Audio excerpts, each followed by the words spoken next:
continuing this series where we're looking at spiritual disciplines, and I hope it has something to say to us. Last week we thought about and this title, How to Be Emotionally Healthy and Spiritually Alive. Is that what we want to be? I reckon it is. Yeah. Come on, we want to be emotionally healthy, but we also want to be spiritually alive, don't we? And last week we looked at silence and solitude, and this week we're going to continue. And I believe this does speak to our time, although our time is one in which we give encouraging word, and that's important, but actually having encouraging practices are really important. And so having silence and solitude built into your life, having Sabbath, which is what we're going to look at today, built into our life can make such a difference. So I just encourage you, I hope, in that as we look at these things. Just one verse that I read this morning, which I found encouraging, and it just said this: trouble and distress have come upon me.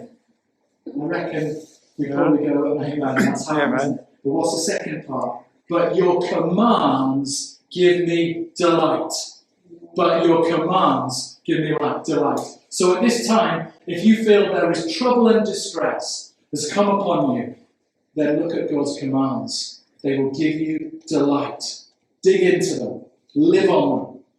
So we're thinking today about the Sabbath. And for 7 months, I lived in Israel, in Jerusalem, in the centre of Jerusalem. And it was near a place called the Mea Shearim, which is the ultra-Orthodox Jewish area. 40 minutes before the Sabbath, a siren would sound, marking the beginning of the Sabbath, which starts on the Friday and ends on a Saturday evening.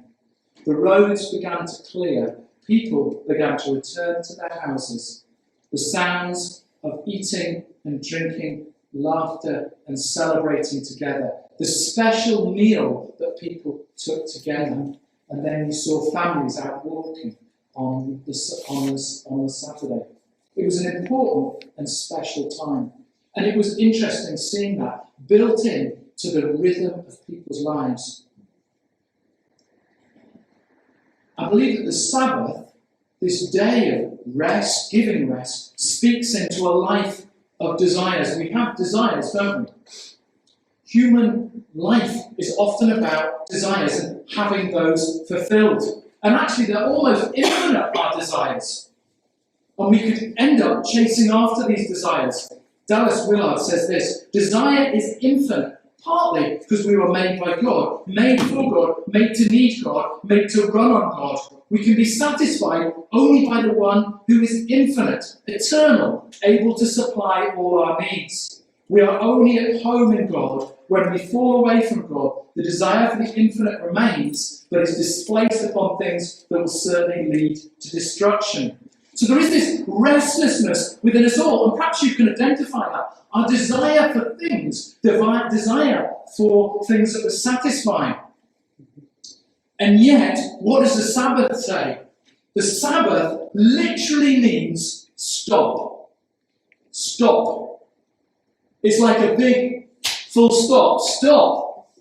Stop working. Stop wanting. Stop worrying. Just stop. Is that not a word for our world today? Crazy world, and I know we've had lockdown, which has kind of forced us to stop, but the world's just want to get back into it. And we're kicking against that, and I think some of that is to do with this. The world has desires that it wants to meet, and actually we've been told we're having to stop, and we're not very keen on it. But as Christians, we've got to come, we can steal a march on this, because we can get it. Because we actually have built into the rhythm of life, stop. God wants to say to us, stop. Everything is screaming at us though, don't stop. Want more, get more, find more, do more, earn more, work more. And so we end up with a very emotionally unhealthy society and spiritual death. And what I'm saying today is countercultural. It's radically different. So we have a choice. Do you want to be a revolutionary today? Do you want to be a revolutionary? Well, actually, here's a way you can start being a revolutionary. Start saying, I'm going to keep Sabbath. I'm going to keep a day special for the Lord. You can be a revolutionary. You can start a revolution. But I wonder, what describes you? I've got a list here. Now, this is not guilt. Please Some of you, I think, last week were like, "Wow, it's quite a lot there that I had to take on board." But here's a list of things that are restfulness or relentlessness, and I wonder which side of it you fall.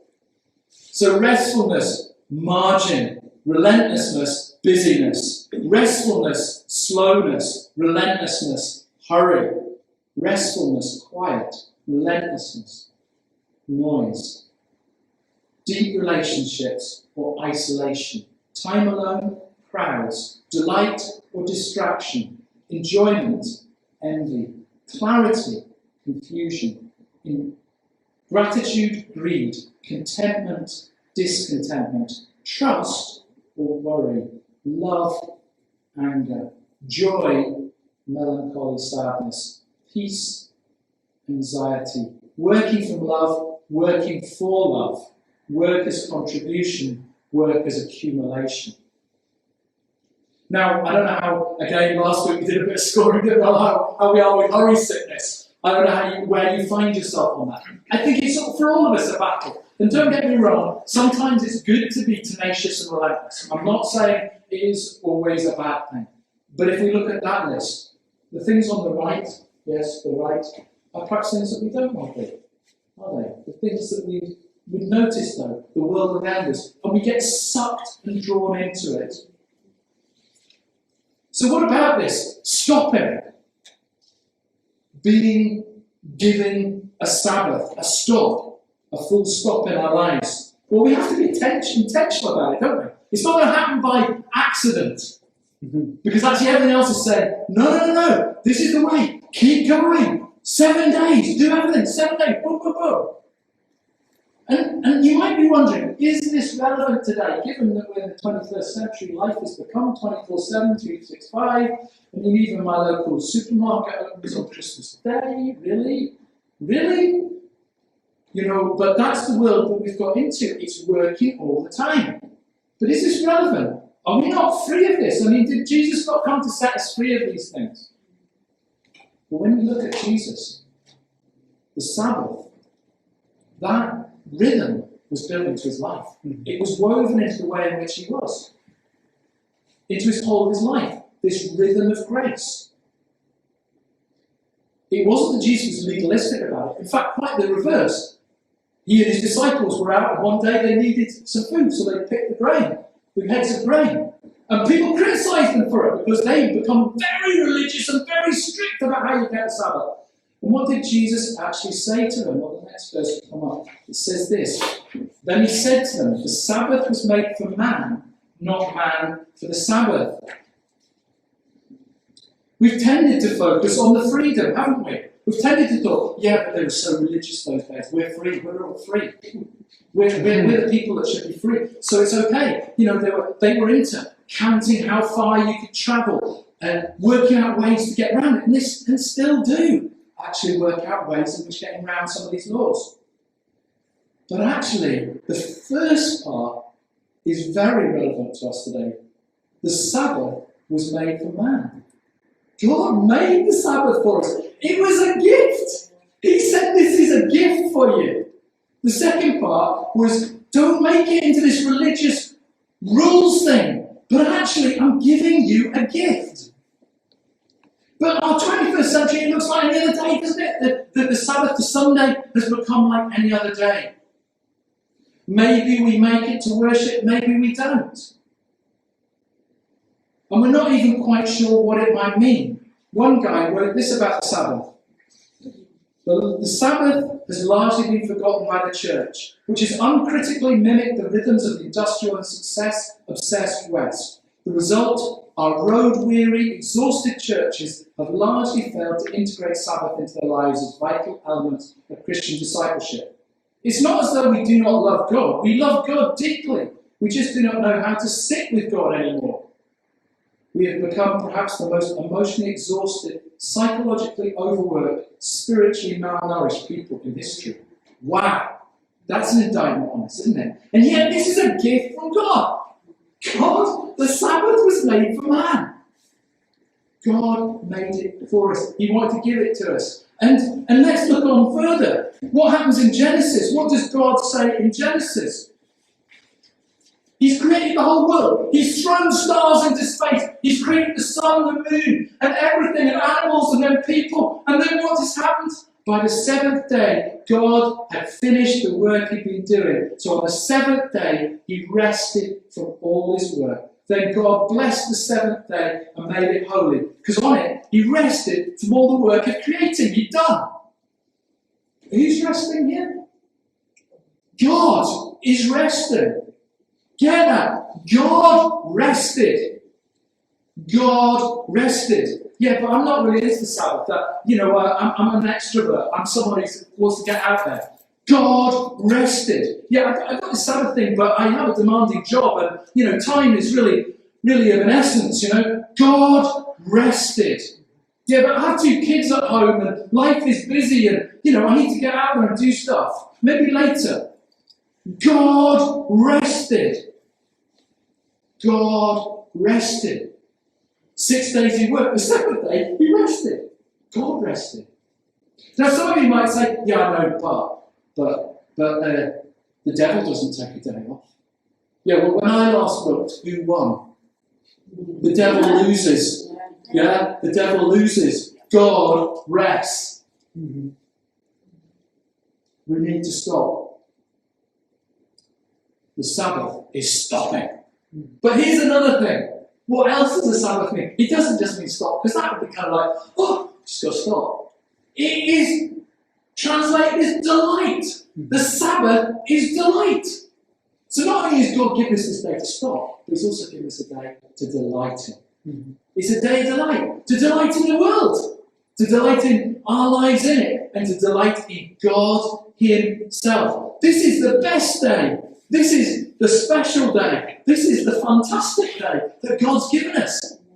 And here we go. Dan Allender says this: the Sabbath is an invitation to enter delight. Yeah. How about that? Way! God is giving the invitation, enter delight.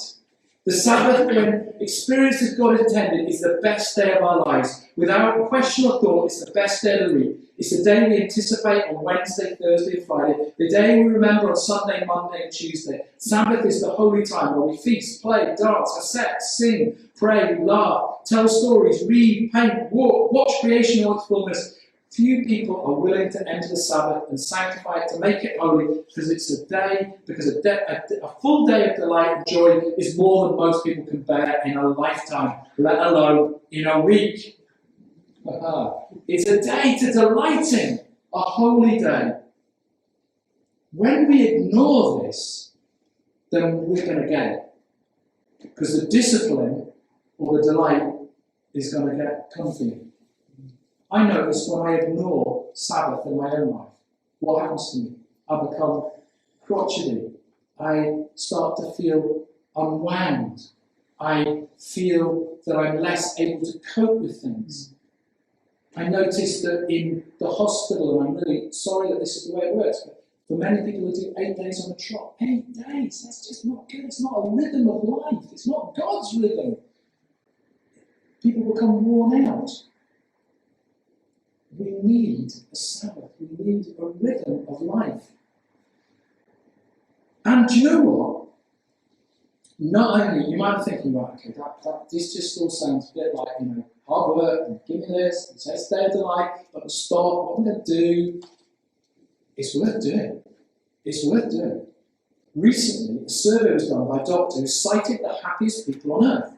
Near the top of the list was a group of Christians called Seventh-day Adventists, who are religious, literally, about the Sabbath. This doctor noted that they live 10 years longer than the average American. So you will have longer life if you Sabbath. And if you work that out, that is, if they take a Sabbath every day, it adds up to what? 10 years. So they get a day of delight and rest, but actually get 10 years on their life as well. That's bonus. Amen. I mean, even for that reason, do it. You'll live longer. To take a day off, it's actually more than a day off. It's a rest. And then we look at, if we look a bit more at the Bible, and we look at the 10 Commandments. Just have a quick look here. the first set of commandments comes in Exodus. Now, this was God's manifesto for his people to live in a way that he wanted them to live. So he gave them the Sabbath. Now, interestingly, if you've ever noticed on the 10 commandments, 30% of the commandments, 30% of the pie chart of the commandments is on the Sabbath. And yet, for many of us, we've kind of gone, it's not really important, is it? Seems to be important to God that he really wants to make it clear. Remember the Sabbath day by keeping it holy. 6 days you shall labour and do all your work. But the 7th day is a Sabbath to the Lord your God. On it you shall not do any work, neither you, nor your son or daughter, nor your male or female servant, nor your animals, nor any foreigner residing in your towns. For in 6 days the Lord made the heavens and the earth and the sea, and all is in them, but he rested on the 7th day. Therefore the Lord blessed the Sabbath day and made it holy. Remember, he gives it to you as a gift. Remember God, a set-apart day, a holy day for rest and worship. A holy day.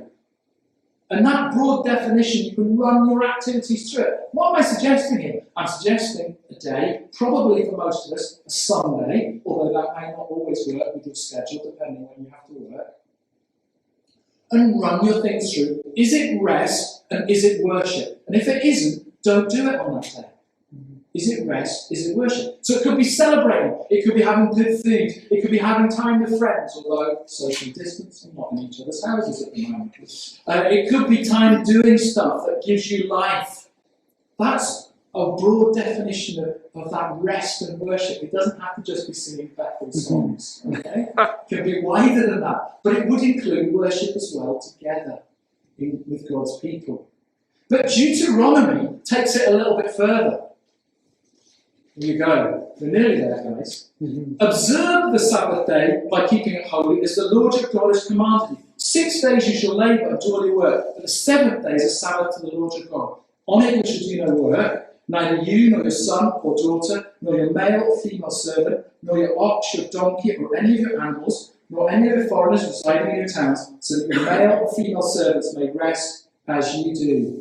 Why do you do it? In Exodus, it's because of creation. In Deuteronomy, it's because of freedom. Remember that you were slaves in Egypt, and that the Lord your God brought you out of there with a mighty hand and an outstretched arm. Therefore the Lord your God has commanded you to observe the Sabbath day. It is about freedom. It's to remind you that you are free.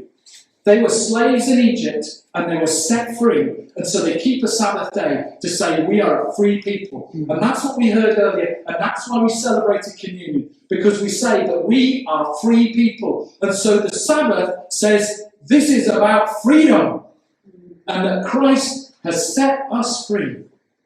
You see, the Passover lamb was sacrificed.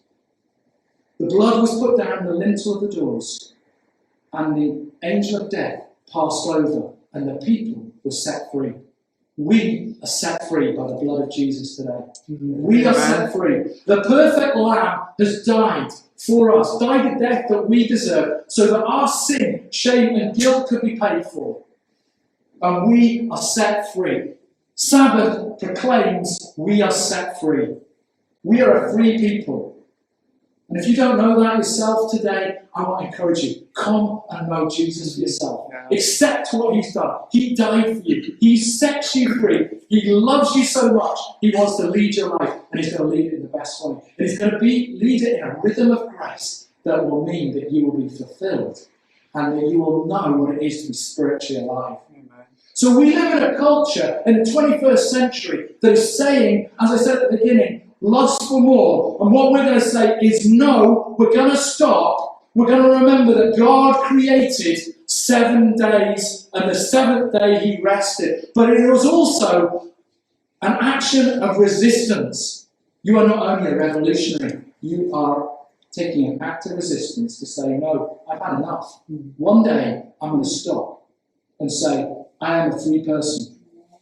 Do you know there's 24 million people in the world today that are under forced labour?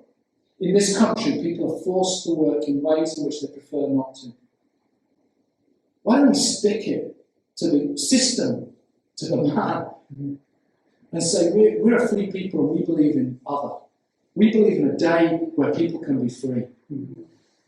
We believe that because we believe in a God that is about freedom. And so we don't need to buy or sell or work on that day. We'll enjoy God. We'll enjoy each other. We'll enjoy the good things. And we'll drink freely from life. What might this look like? Well, I don't know. You need to work out what this looks like for you. But I want to encourage you all to have a day a week, that you're going to make special for God.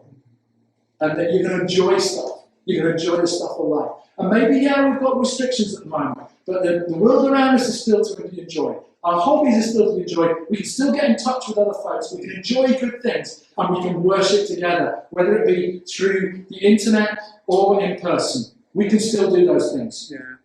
But we don't need to answer emails. We don't need to do our work. We don't need to surf the web. We don't need to go shopping.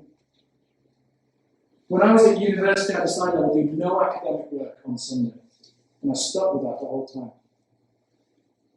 I chose not to play rugby on Sunday. I even got a nickname for it, not on Sunday.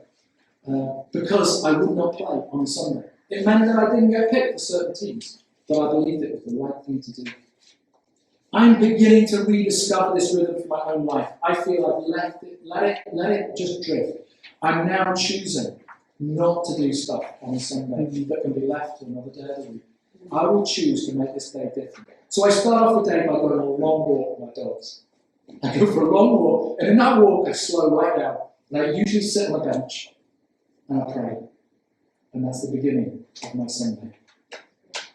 And then I make that choice not to buy, not to serve. And I think at the moment, perhaps one of the things that you could do on this Sabbath day, don't look at the internet, don't look at the news, because I think it's probably going to take you to bad places, and there's 6 days when you can. So do that, or at least less. Slow down, breathe, enjoy. Walter Brueggemann says this: people who keep the Sabbath live all 7 days differently.